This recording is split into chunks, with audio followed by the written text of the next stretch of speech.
Good Morning Business, le débat.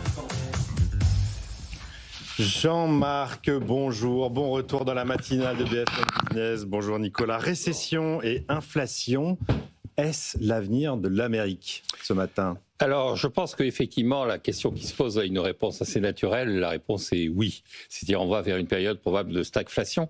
Moi, ce qui me frappe, rien que dans les déclarations qui ont été faites ce week-end, il y a 3 déclarations que j'ai trouvées intéressantes. La première, c'est celle d'Elon Musk disant il faut qu'on fasse une zone de libre-échange entre l'Union européenne et les États-Unis. Absolument. Et après, le dégagement... Zéro tarif. Zéro tarif. Donc, on est dans une situation où on dit tout et son contraire en très peu de temps.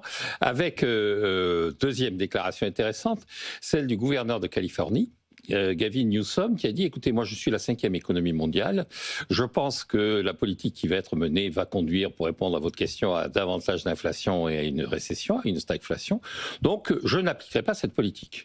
C'est-à-dire, on retrouve les accents des années 1840-1850, avant la guerre de sécession, oui, c'est ça. où le Sud disait, écoutez, nous, on veut garder notre politique esclavagiste et on veut garder notre libre-échange vis-à-vis de l'Europe et notamment le Royaume-Uni. Et donc, je ne sais pas comment, sur le plan politique, les Américains vont régler ça. Et la troisième, c'est celle du secrétaire au Trésor, Scott Bessent, qui a dit, écoutez, il faut que l'Amérique redécouvre le sens de l'épargne. Parce que le vrai problème, c'est que les États-Unis vivent au-dessus de leurs moyens. Si l'Union européenne, la Chine, le Vietnam, Taïwan, là, tous ces gens qu'on voit sur la liste de Donald Trump envoient des biens aux États-Unis, c'est qu'aux États-Unis, il y a des gens qui les achètent. Mmh. Et c'est ça qui gêne Donald Trump. Donald Trump a fait une réflexion l'autre jour que j'ai trouvée assez intéressante. Il a dit, écoutez, si vous prenez le déficit commercial du Japon, c'est entre 50 et 60 milliards de dollars. Si vous regardez les intérêts que nous versons au Japon sur la dette fédérale que détiennent les Japonais, c'est 50 à 60 milliards de dollars. À peu près l'équivalent. Et à peu près l'équivalent. C'est-à-dire que les intérêts sur la dette publique américaine servent aux Japonais à équilibrer leur compte extérieur. Il dit, on n'a pas vocation, nous, à équilibrer les comptes extérieurs du Japon, à nourrir la consommation japonaise avec notre dette publique. Et donc, il faut corriger tout ça. Et donc, je pense que le vrai problème, il est là. C'est-à-dire que les Américains ont accumulé des dettes dans des proportions invraisemblables. Et la seule solution qu'on a de corriger une situation d'endettement, c'est une politique d'austérité. Alors, tous ces discours, tout ça, c'est pour masquer une politique d'austérité. Elon Musk, il veut réduire les dépenses publiques. Donald Trump, il veut réduire les importations. Tout ça, c'est réduire le pouvoir d'achat des Américains, c'est-à-dire faire une politique d'austérité qui nie son nom, mais qui serait une politique d'austérité. Donc, inflation avec les droits de douane, stagnation avec la contraction de la demande. Oui, c'est 2000 milliards de déficit par an, aujourd'hui, les États-Unis. Et donc, ça veut dire une période de stagflation qui arrive, Nicolas. Alors, ça veut dire ça, mais ce que dit Jean-Marc, c'est la volte-face totale de l'économie américaine et de son mode de fonctionnement après des années et des années de vie à crédit. Oui. Avec effectivement les capitaux étrangers qui financent l'ultra-consommation américaine. Soudainement, c'est l'intérêt du dollar. Voilà, mais soudainement, on ferait l'inverse. Puis ça rejoint en plus les accents jusqu'au boutiste des thèses de Stéphane Miran. Il nous faut un dollar faible, il ne faut plus que le dollar soit la devise de réserve mondiale, jusqu'à Larry Fink qui dit que le bitcoin doit carrément remplacer le dollar comme réserve mondiale de devises.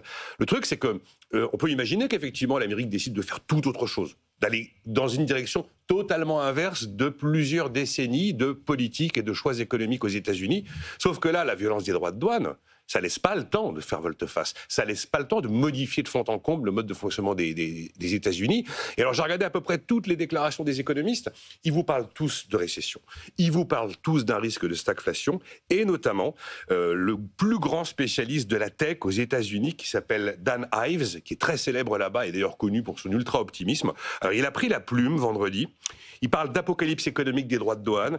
Il parle d'une tempête que les Américains ne soupçonnent pas encore. Il redoute la pire crise pour le secteur de la tech aux États-Unis. Pour lui, on est en train de ramener l'Amérique à l'ère industrielle des années 80. Donc tout ça avec une violence et une rapidité absolument sans limite. Et il considère que ça peut s'apparenter à un Armageddon économique. Donc là, les termes d'un économiste plutôt optimiste sur comment les choses vont se passer, c'est juste glaçant. Il dit, voilà, l'Américain qui paye son iPhone $1000, si on le produit sur le sol américain, il est à $3500. Et puis, on n'installe pas un outil industriel en l'espace de quelques semaines sur un territoire. Et puis, si vous mettez un outil industriel, il vous faut les compétences derrière. Oui. Les compétences, l'Amérique ne les a pas. Donc, devant une réalité très, j'ai envie de dire, pragmatique, palpable, concrète, passer d'une Amérique qui vit à crédit à une Amérique qui inverse complètement son mode de fonctionnement avec, comme le dit Jean-Marc, une forme de vague d'austérité, oui, ok, mais seulement, est-ce que là, on a le temps de faire ça, compte tenu du retournement auquel on assiste? Probablement pas. Et donc, c'est pour ça qu'on se dit, toutes ces négociations qui sont en train d'être mises en place pour probablement apaiser les droits de douane et revenir sur des territoires un petit peu plus praticables, hein, on est tous d'accord qu'à 10-12%, certains pays peuvent s'en sortir et pas à 35%. Voilà.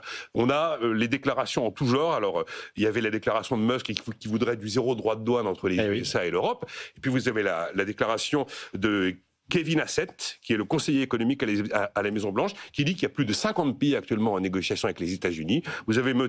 Netanyahou qui fait une visite éclair à Washington aujourd'hui, les ministres européens du commerce qui se réunissent à Luxembourg. Ça va très vite. Oui. Qui dit que ce soir, avant le coucher du soleil, on n'aura pas divisé par deux les menaces douanières et que finalement, on retrouvera, enfin, on va atterrir un petit peu par rapport à ce que nous vivons effectivement depuis 3 jours où on ne pouvait pas parler de krach boursier vendredi matin. Mais enfin là, ça corrige sévère quand même. 6 400 milliards de dollars de valorisation boursière détruite en 2 séances. Très bien pour que les Américains arrêtent d'enrichir les retraités japonais, mais là, actuellement, on n'a pas le temps d'inverser complètement le processus avant de toucher le fond aux États-Unis. Bon, le maître mot, c'est l'incertitude quand même dans tout ça, pour l'instant. Mais le moins qu'on puisse dire, c'est qu'avec Trump, c'est la règle de base, c'est incertitude.